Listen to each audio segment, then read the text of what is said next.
Tonight on Y News. Families of the UNTV news crew victims in the Ampatuan massacre case hope for conviction for tomorrow's much-awaited reading of verdict in one of the worst election-related incidents of violence in the country. Zaldy Ampatuan, one of the principal accused in the 2009 Ampatuan Maguindanao massacre case, moves back to jail following a court order. The Philippine National Police monitors no threats to the security in the area of the promulgation of the Ampatuan Maguindanao massacre case, but urged the public to remain vigilant. And quake-hit village in Davao del Sur is grappling with liquefaction, according to FIVOX. After 10 years of waiting and fighting for justice, the family of the victims of the gruesome Ampatuan Maguindanao massacre hope that finally justice will be served. Arlene Delgado interviewed the wives of two UNTV news crew members who died in the incident, and Attorney Harry Roque, their lawyer. Here's the report. Na ibigay sa amin yung nararapat sa amin kasi hindi lang isang tao yung pinatay nila. This is the plea of Erlene Umpad as she cries with grief for more than a decade. Erlene is the partner of Macdelbert Ariola, or Macmac, a UNTV news cameraman who was among the victims of the Ampatuan massacre.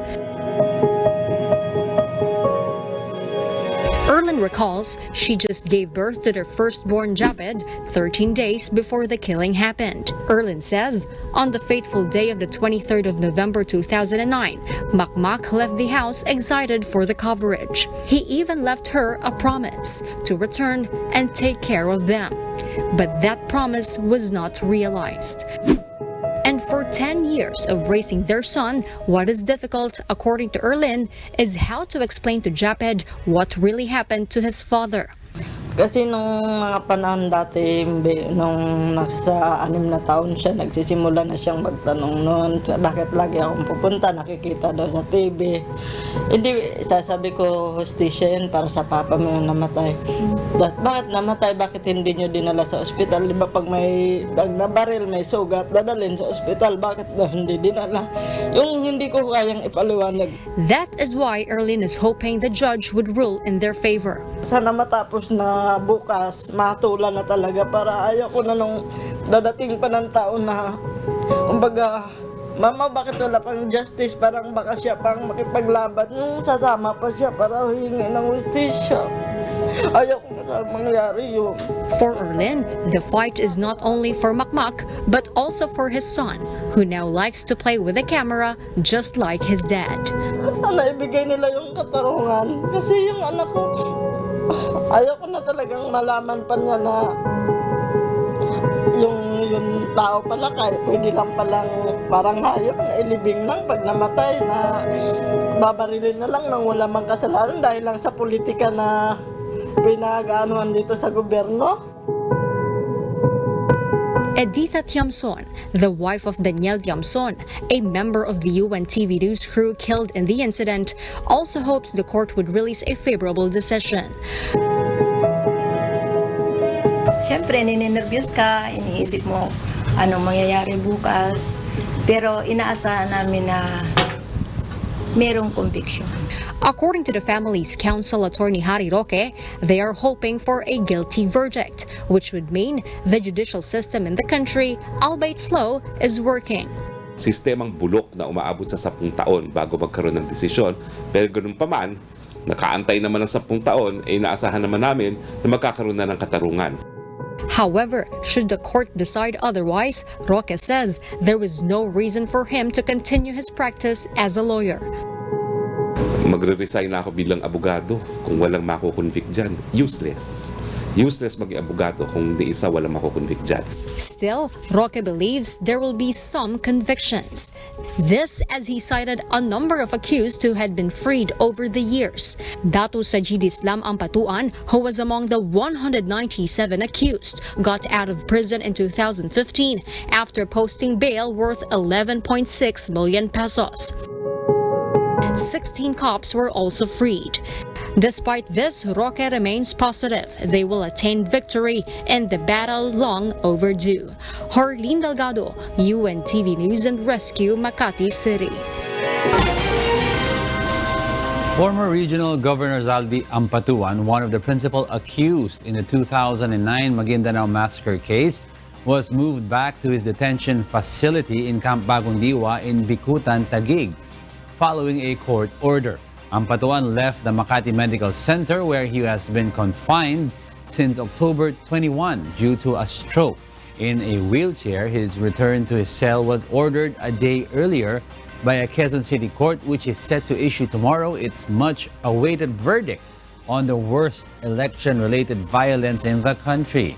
Judge Jocelyn Solis Reyes of Quezon City Regional Trial Court Branch 221 said yesterday the court did not find any reason to allow Ampatuan to continue staying in the hospital.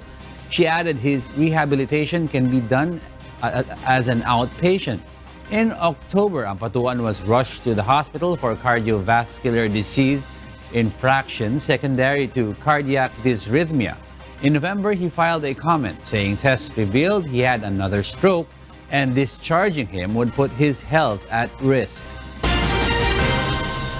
Congressman Esmael Totong Mangundadatu disclosed that the Ampatuan and cohorts assaulted their residents in Davao City even before the Ampatuan massacre occurred.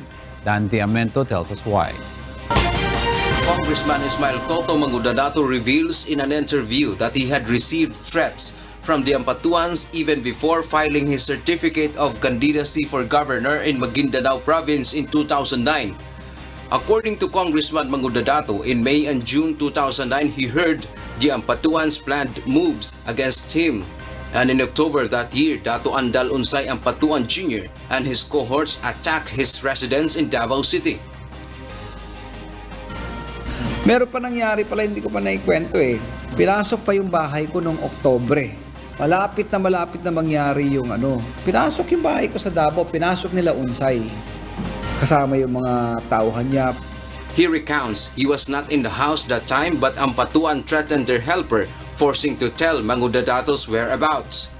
Inopen yung kwarto namin, pinuwersang i-open yung kwarto namin, sinisilip yung mga bed. Oo, tinakot yung matanda. So doon nagkaano yung matanda na sabi, hindi pala kaibigan ito. Ampatuan followed Mangundadatu in a mall.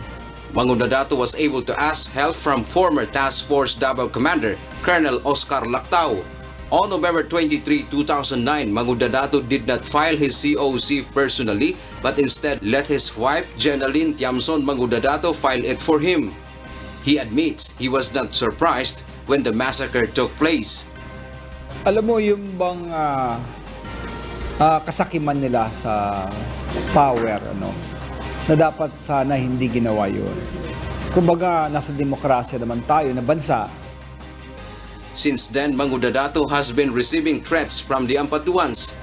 When he took office as Maguindanao governor, he was forced to transfer to a satellite office near his house. This is because he often encountered bombing attacks on his way to the provincial office.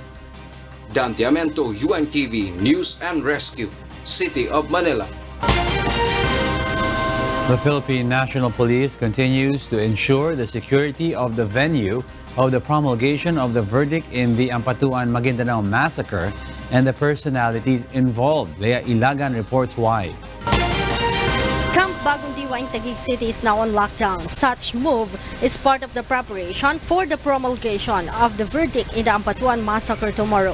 PNP spokesperson Police Brigadier General Bernard Panak says this is although they have not received any threat to tomorrow's promulgation.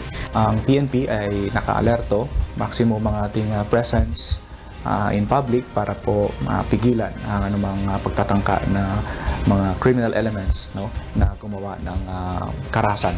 Banak adds they will also deploy personnel in Maharlika village where the relatives of the Ampatuans live. I-observe natin ang situation kung magkakaroon pa ng iba pang insidente o kung magkaroon man ng escalation, So far, wala naman tayo pang natatanggap na namang ulat o banta. Kaya patuloy lamang ang ating mataas na level of security. The PNP spokesperson also ensures the safety of Judge Jocelyn Solis Reyes even after the promulgation. Kahit matapos man yung promulgation, pananatilihin natin na mataas ang level of security hanggang sa maaaring sabihin ni Judge na hindi na niya kailangan, saka naman tayo magkakaroon ng adjustment. The PNP Special Action Force and the National Bureau of Investigation will secure the prosecutors. Leia Ilagan, UNTV, News and Rescue, Camp Crame. Retrieval operations at a grocery store in Padada, Davao del Sur that collapsed following the December 15 magnitude 6.9 earthquake ends. Authorities have found out that the collapsed three-story building was built on soft soil and with high possibility of liquefaction. Mirasol Abogadil details why. DOST Undersecretary and PHIVOLCS Director Renato Solidum conducted an inspection this morning at the collapsed South Green Marketing Building in the town of Padada, Davao del Sur. Based on their assessment, the collapsed grocery store that claimed 3 lives after Sunday's 6.9 magnitude earthquake was built on soft soil prone to a large increase in shaking and with high susceptibility to liquefaction. Paglabas ng tubig, may mga evidence tayo ng liquefaction na lumabas yung tubig o nag-migrate yung tubig at buhangin somewhere. Yung spaces na naiwan ngayon ng tubig at buhangin, babagsakan ngayon, magsisettle yung ground. Kaya ito yung napansin natin now. Aside from this, there is evidence of sand boils in Padada. A sand boil is sand and water that comes out from the ground surface during an earthquake as a result of liquefaction and shallow depth. Most of the damaged houses and stores in the town was due to the subsidence of the ground surface. Meanwhile, the retrieval operations in the collapsed grocery store has been put to a stop. This after rescuers confirmed there were no longer bodies in the rubble. Dinumulis na natin yung fronting. Nung na-clear na natin yon, nakakita pa tayo ng paraan na ma-verify ulit, re-verify ang sa likod na may second floor na pwedeng matingnan kasi bakante ng lugar na yon, pero wala nang nakita ang katawan doon. The body of grocery salesperson Emily Beloy, the one who texted her friend that there were 6 of them trapped, was the third to be extricated on Monday night. The 3-story building, which now awaits demolition, will be cordoned off and guarded by policemen against possible looters. Meanwhile, at least 1 million learners are affected and over 70 schools were damaged by the strong earthquake. In an education cluster update, the Education Department cites that 969,501,000 learners in 1,608 schools in 2 regions were affected by the earthquake at the weekend. Based on the summary of infrastructure damages, DepEd notes there are currently 76 schools with reported damages in 6 divisions, directly affecting 54,743 enrolled learners. Initial estimates show that DepEd would need 256 million pesos for the reconstruction and rehabilitation of the damaged schools. Mirasol Abogadil, UNTV, News and Rescue. From October to December this year, 5 earthquakes struck parts of the Mindanao region. What are the areas greatly affected by the series of earthquakes and what caused them? Arlene Delgado reports. Last Sunday, a magnitude 6.9 earthquake hit Davao del Sur, where 9 have been confirmed dead. It was the 5th earthquake beyond magnitude 6 that rocked Mindanao since October. A magnitude 6.3 earthquake first struck in Tulunan, North Cotabato last October 16. A destructive intensity 7 was felt in the towns of Tulunan, Mlang, and Makilala in Cotabato, Magsaysayan, Digos City, and Davao del Sur, and in Kidapawan City, where a number of structures were damaged.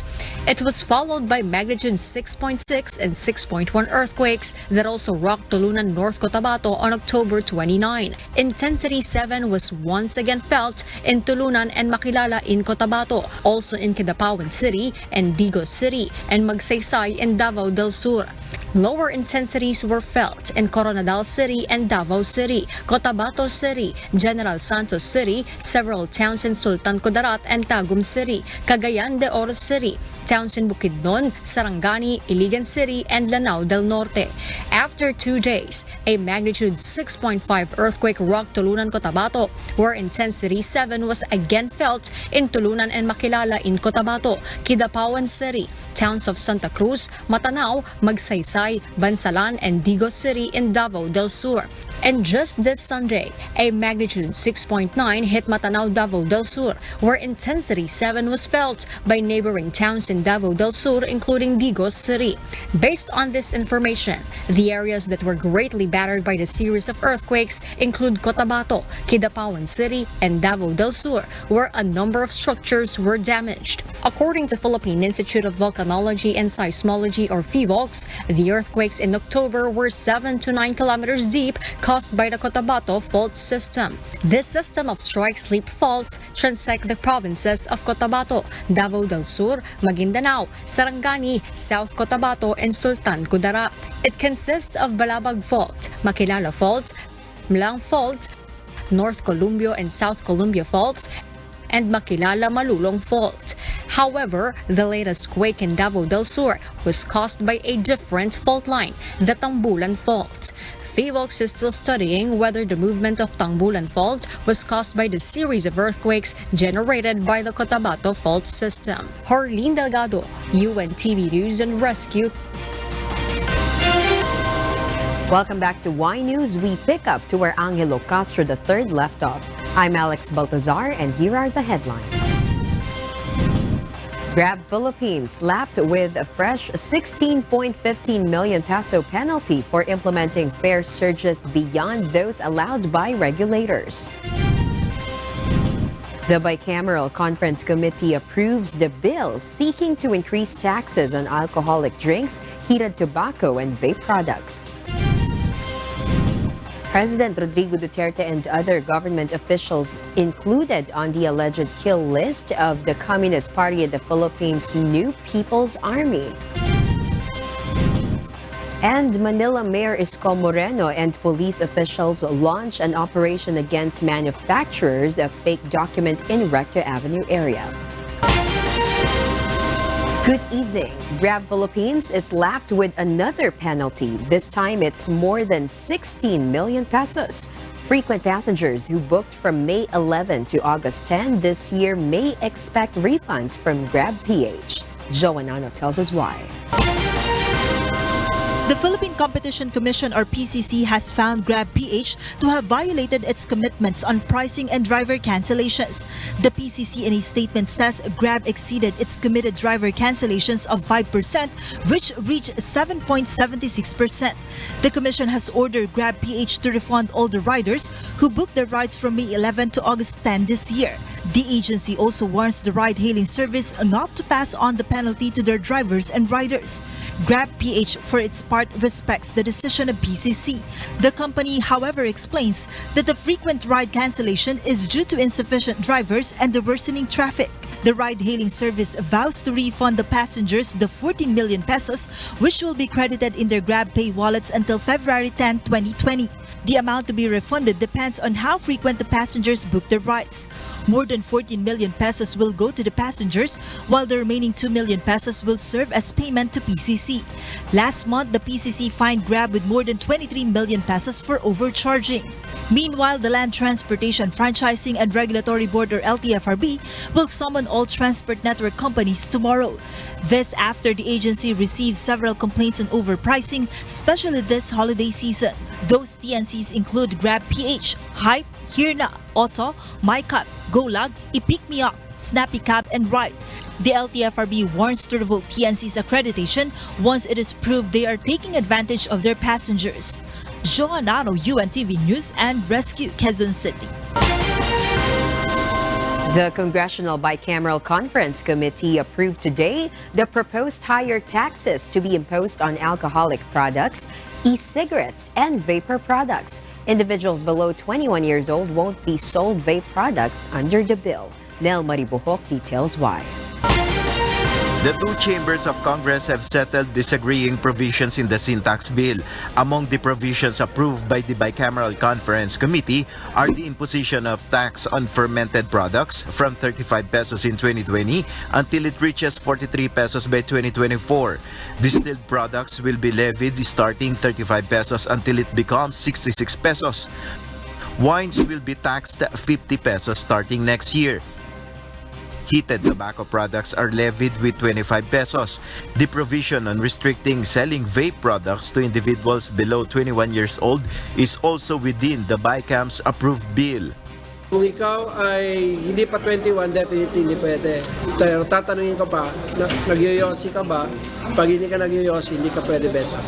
The new expected revenue collections will be at 24.9 billion pesos. This is much lower than the original version of the Senate but higher than stated in the House version.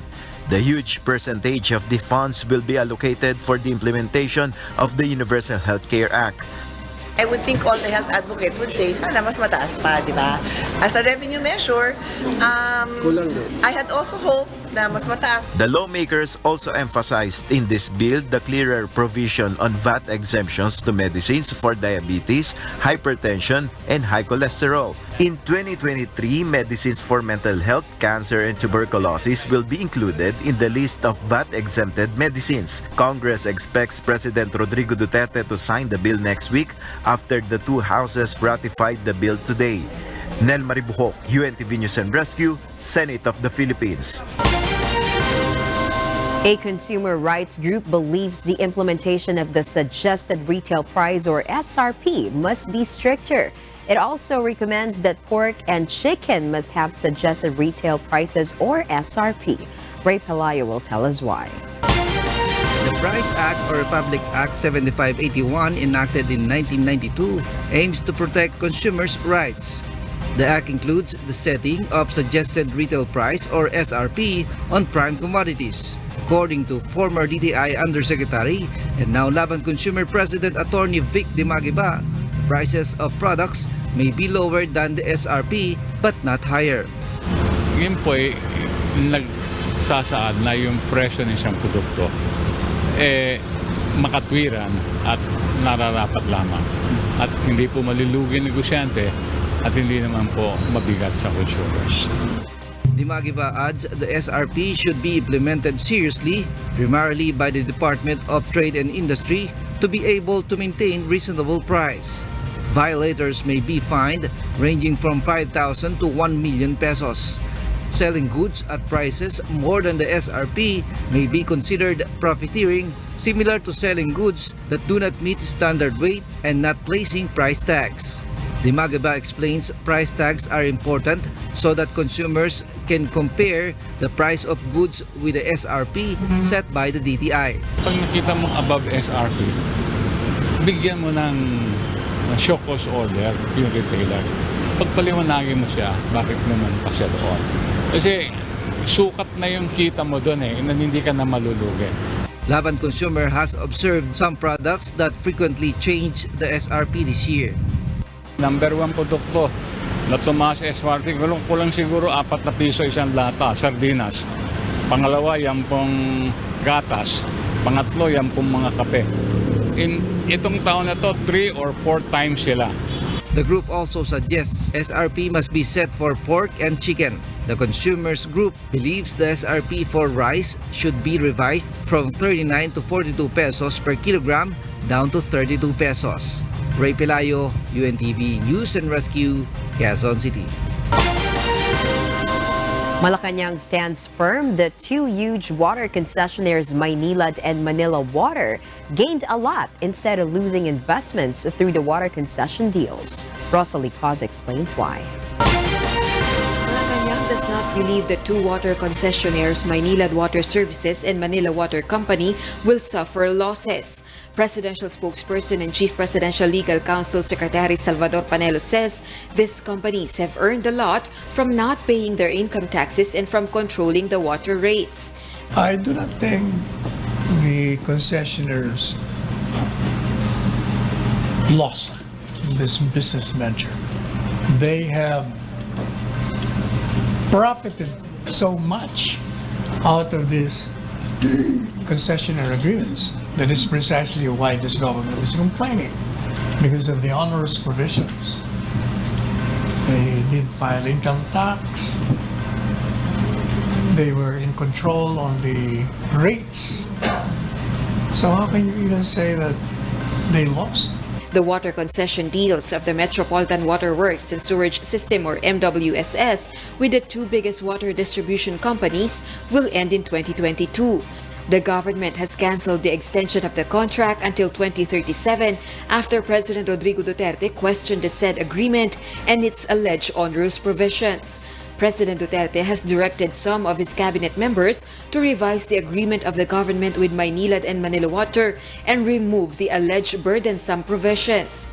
According to Secretary Panelo, it is possible to create a new contract with the original concessionaires. But if they refuse to agree with the new provisions, there will be a rebidding. Well, then there will be a new contract. The original concessionaires could be the same people running it, or if there are better proposals, there will be biddings, of course. Rosa Licoz, UNTV, News and Rescue, Malacanang. There will be no holiday truce with the Communist Party of the Philippines' New People's Army, despite Senator Amy Marquez's suggestion to reconsider. Meanwhile, National Security Advisor Hermogenes Esperon claims being on the CPP-NPA's kill list is not new to him. Arlene Delgado explains why. National Security Advisor Hermogenes Esperon reveals they received information on the so-called kill list of the Communist Party of the Philippines' New People's Army, or CPP-NPA.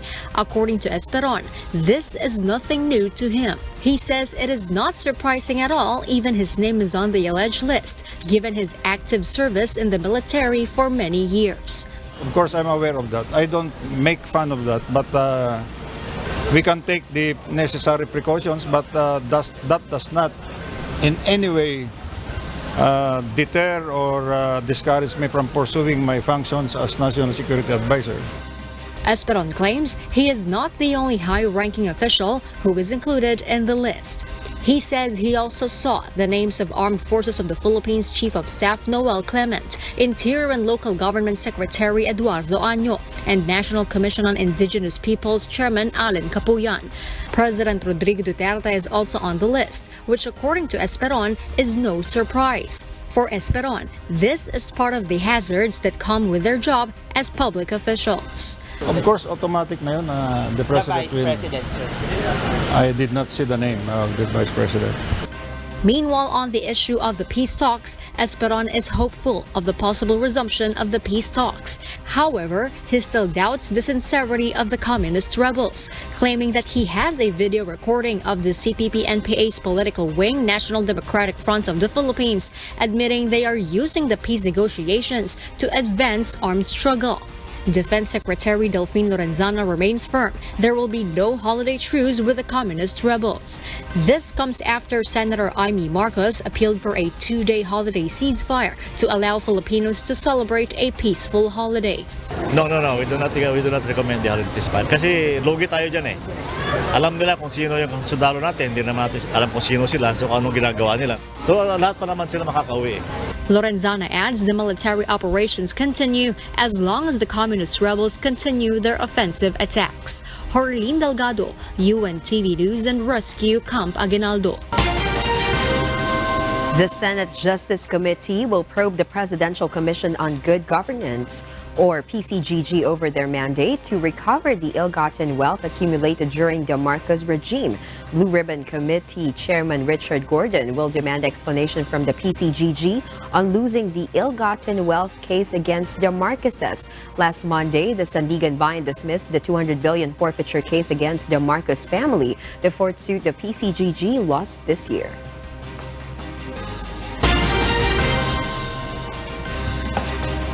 Have you ever heard about the Recto University? Well, the Manila city government raided the area and 42 individuals were arrested. Their equipment and several items were also confiscated by the police. Bernard Dadis will tell us why.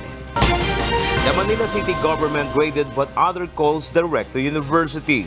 42 individuals were arrested and more than 10 items allegedly used in falsifying public documents were confiscated.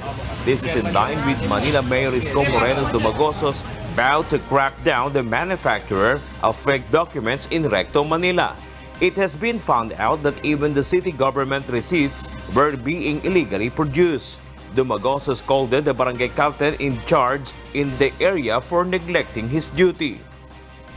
Sa susunod na may gumawa ng fake ID, fake na diploma, lahat ng uri ng fake na imprenta sa barangay mo, kasama ka na sa kaso. Mayor Isko disclosed that some policemen have tolerated illegal activities in Recto in exchange for financial benefits. Dinoble na ng Pangulo ng Bansa ang sweldo nyo. May allowance pa kayo sa syudad. Binibigay ko yung ano yung dapat sa inyo. Pati ba naman fake ID, fake na resibo, patong pa kayo? Ano kayo, wala kayong kapatawaran? Basta ngayon, tabla-talo tayo. Kalimutan tayo. Start all over again. The city mayor warns policemen who protect those behind such illegal activity. Pagka hindi kayo tumigil, ang susunod kong i-raid, presinto. Poposasan ko kayo sa mata ng publiko na kung saan ikahihiya ninyo habang buhay kahit pamilya nyo, you will be disowned. Last November, police arrested 6 individuals for manufacturing fake senior citizens and persons with disabilities IDs. Bernard Dadis, UNTV News and Rescue, Manila. The world premiere of the latest Star Wars movie, The Rise of Skywalker, marked a farewell to more than 40 years of the original franchise. Nina Armelia reports. The world premiere of the latest Star Wars movie, The Rise of Skywalker, marked a farewell to more than 40 years of the original franchise. The Hollywood Walk of Fame was transformed into a galactic universe for the first public screening. The science fiction saga has become a cultural phenomenon, which began when the first movie was premiered in 1977. This latest release will be the final installment of the original storyline, which has been enjoyed by several generations. Among the attendees was the full cast of the latest film, headed by Daisy Ridley, Adam Driver, Oscar Isaac, Naomi Ackie, John Boyega, and Richard E. Grant. Well, there's a lot of responsibility to managing a mythology that is so important to the world, to the people of Spain and to the world. You know, it's kind of surreal for us, really, that we have the chance to be involved with Star Wars, and we take the responsibility very seriously. But I know that all Star Wars fans will realize that there are many more stories to tell. Anthony Daniels, the actor behind the charismatic robot C-3PO, stepped onto the red carpet to an excited ovation from fans. He's the only performer who has worked on all 9 films in the saga from 1977 to 2019. There are many creatures in this film which are puppeteered, and there you have a human being manipulating something, and it makes it much better. The event was also attended by Harrison Ford, one of the main protagonists in the Star Wars film of Han Solo. There were also mentions and tributes to Carrie Fisher, the actress who played Princess Leia and who died in 2016. Nina Armilio, UNTV News and Rescue. And to complete the most significant news for this day, Y News continues. Here are the top stories. The Philippine Air Force clarifies issues on advising their personnel to take precautionary measures in using automated teller machines, especially this holiday season. The Philippine National Police, meanwhile, advises the public to use a debit card or a credit card when shopping instead of carrying a huge amount of cash. This report tells us why. A letter from a certain Philippine Air Force official is not for the public. The letter states the cancel button of an automated teller machine or ATM must be pressed twice before inserting the ATM card to avoid personal identification code theft. Air Force Major Aristides Galang says the reminder is for Air Force personnel when using their ATM cards this holiday season. kung ano nakikita namin na ina-announce sa taas, halimbawa sa labas, sa internet, sa Facebook. Kung anong nababasa, sinishare kasi nila yan sa mga person para todo din na sila ngayong week holiday season, di ba? So hindi kami naglalabas ng statement para sa taong bayan. So kung nakalagay yan to bank personnel, para sa mga personnel na nag-bank yan. Banks and even Bangko Sentral ng Pilipinas have no advice yet on the matter, although this has been refuted by experts. What experts warn of is the use of falling prey to scheming devices used on ATM to steal the details of a card which are copied by the culprits. Police also cautioned the public against withdrawing a huge amount of money from ATMs, especially in the evening. This is to avoid the recurrence of an incident last December 5 in Baisac, Quezon City, when riding in tandem criminals shot a man who withdrew 11,000 pesos. PNP spokesperson Police Brigadier General Bernard Banac advises the public to use a debit card or a credit card in shopping to avoid carrying huge amount of cash. Nagkakaroon tayo ng security problem sa tuwing tayo po ay maaaring mabiktima ng pandurukot or salise. So natatangayan tayo ng mga cash natin. Samantalang kung ang mawala sa atin ay iyong card, hindi naman ito magagamit dahil meron itong mga password, no, na kinakailangan. So sa mga mandurukot, wala itong silbi sa kanila. Buying online and paying through COD or cash on delivery is better, police say. Kailangan makipag-transaction sa mga lehitimo ng mga na establishments, no? At yung pagbibigay ng mga personal information, maging ang mga passwords ay kailangang ingatan po natin. The PNP spokesperson asks the public to immediately report any incident in case of security problem in malls and crowded places. Mirasol Abugadil, UNTV, News and Rescue. Meanwhile, a total of 150 personnel of the Philippine National Police or PNP Highway Patrol Group or HPG are again deployed along the stretch of EDSA. Of the said number, 30 officers were among the teams that provided road security in the recently concluded 30th Southeast Asian Games. The HPG will assist the local government units in directing the motorists from EDSA towards the inner roads to decongest traffic. The HPG also encourages private motorists to take mabuhay lanes as alternative routes to ease the traffic flow along EDSA. In other news, the House of Representatives approves the increase in government workers' salary. However, members of the minority remain dismayed. Vincent Arboleda will tell us why. With 187 congressmen voting for yes and only 5 legislators voting for no during the plenary session today, the House of Representatives finally approved on its third and final reading House Bill 5712, or the Salary Standardization Law of 2019. The bill proposes to grant an increase in the salaries of government workers with priority to those at salary grade 1 to 13. Under the bill, the salary of government employees with salary grades 1 will be increased from 11,068 pesos to 13,000 pesos, while those with salary grades 11 to 13 shall receive an increase of 5 to 6% each year from 2020 to 2023. Other salary grades will also have an average increase of 13%, but uniformed personnel, contractual employees, and those working on government-owned and controlled corporations are excluded. The bill will be implemented in 4 tranches starting 2020 up to 2023. Despite the approval of the bill, some members of the minority are dismayed with the supposed meager increase.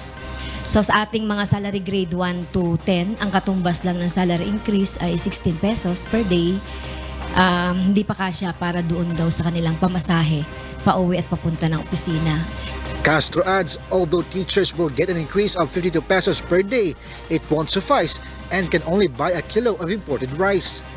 The Congresswoman also calls on President Rodrigo Duterte to use his power to consider before signing a substantial increase on the government workers' salary. Sa dami ng mga naipasa sa Kongreso na mga dagdag na buwis at iba pang mga taxes, ay makonsider din yung substantial na salary increase. Representative Fernando Gaite of Bayan Muna Party List continues to push for a 16,000 peso national minimum wage. As Senate passed its own version of the bill last week, a bicameral conference will be set to ratify the bill by both chambers of Congress. Vincent Arboleda, UNTV News and Rescue, House of Representatives.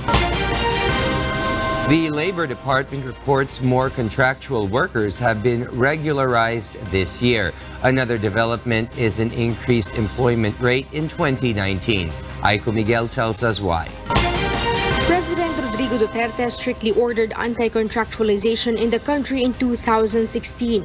The scope of his order 3 years ago includes all kinds of contractual workers in the Philippines. On the Labor Department's report, the number of regularized workers in the country has reached 580,539 this year. Another fruitful year of working together, growing to a close. And we are happy to report to you our significant accomplishments. According to the labor chief, this development is proof that DOLE's fight against contractualization has strengthened. Samuel has been a contractual worker for 11 years. His contract is renewed by his agency yearly. Though he has no assurance of appropriate benefits and wage, he started as a janitor and was eventually regularized. He is now a gardener in a big university in Quezon City. Samuel says being a regular employee has many benefits, especially in raising their children. Mas mabuti ngayon na maraming nabiyaan na naging regular na sila ngayon. Daming natutuwa dahil kay presidente natin. DOLE also reports that aside from regularization, the country's employment rate has increased to 3.1% or additional 1.267 million jobs for job seekers in the country this year. There were also more than 5,000 trabaho, negosyo, kabuhayan, job and business fairs conducted this year. Aiko Miguel, UNTV News and Rescue, Manila. And for the news abroad, here's Stephanie C. reporting live from Hong Kong. Steph, good evening. Good evening, William.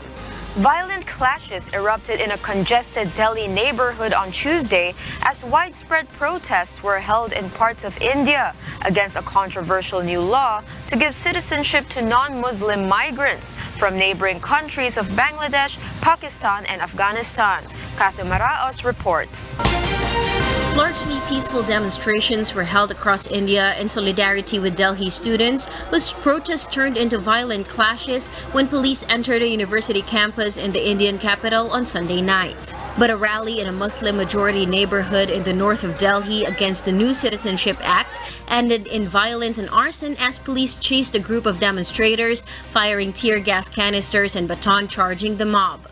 Protesters threw stones at cars and set ablaze a police picket, and at least 2 motorbikes whose mangled wreckage lay on the road strewn with bricks, rocks, and splinters of broken glass as the acrid smell of tear gas filled the air. A Delhi police officer requesting anonymity told EFE that the crowd turned violent as police asked them not to protest on the roadside and hamper the traffic in the thickly populated enclave. Several people, including some policemen, were injured in the clash. The violence in Selampur, a neighborhood prone to communal clashes, forced the Delhi Metro to shut at least 7 stations for a few hours. Amid widespread opposition to the bill, largely seen divisive and as an anti-Muslim measure, Prime Minister Narendra Modi blamed the opposition Indian National Congress for stoking trouble in the country. The protest started last week in northeast states of Assam, Tripura, and Meghalaya, a day after the parliament cleared the citizenship bill. However, protests in the northeast, which is prone to migrants from neighboring Bangladesh, were not centered around the alleged anti-Muslim bias.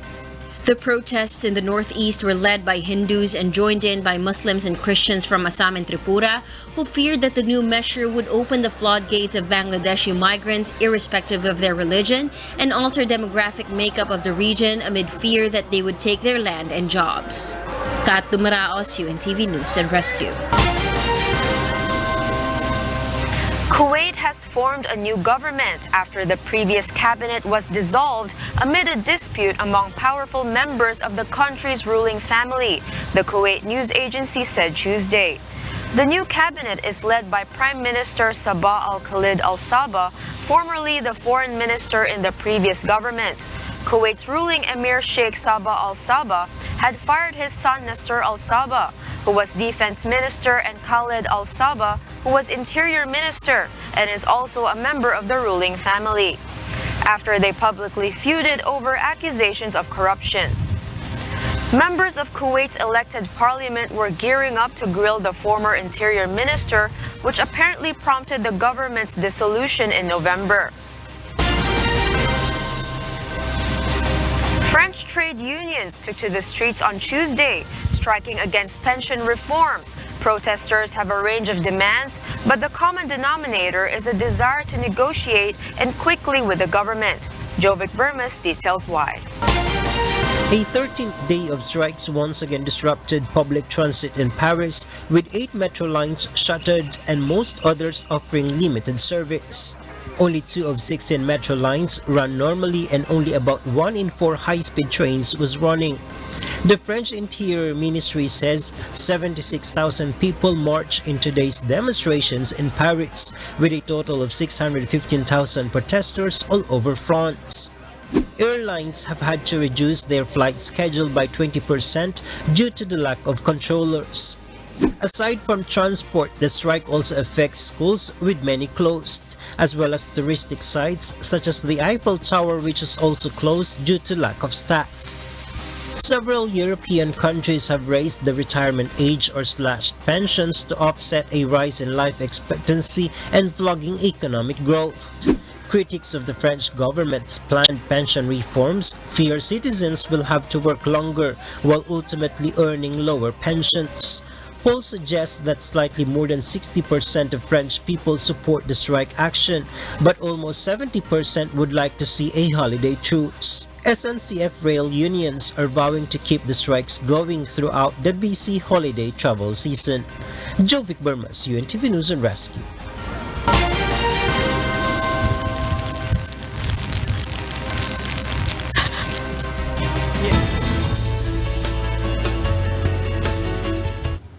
Have you ever tried using a mobile application to order food? A teenager in Muntinlupa City used an app to have food delivered to their family, and that experience inspired him. Nina Armilio tells us why. In times when we have no time to prepare or cook food, a convenient way to have food delivered right to our doorsteps comes to mind. Mobile applications. Jared Gaviola, a grade 9 student from Muntinlupa City, had such experience when his family was too busy to cook dinner. On a rainy late afternoon, he ordered food using an application. He was surprised when the app said the delivery woman who will bring their food would just be on foot. Nagulat ako, tsaka natuwa, tas naawa rin. Nagulat ako kasi may ganun palang tinatanggap ang company. Natuwa po ako kasi kahit anong mangyari, umulan man, pinilit niya pa rin talagang ma-deliver yun in time. Wala siyang nagamit na bike or motorcycle. Jared says he admires Rochelle's attitude towards her job, that despite lacking equipment, she is determined to earn in a clean way. Tutunan ka po kay Ma'am Rochelle ay yung pagiging hardworking niya at yung pagtratrabaho niya ng malinis at ng marangal. Though he was not able to speak more with Rochelle, Jared was surely inspired by the delivery woman's dedication. Sana po matularan po natin si Ate Rochelle. Ginamit niya ang sarili niyang paa upang makapagtrabaho at humanap siya ng trabaho sa mabuting paraan.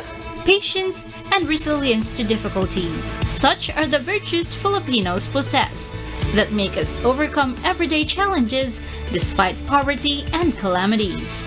Nina Armilio, UNTV, News and Rescue, Philippines. And those are the reason behind the news this December 18, 2019.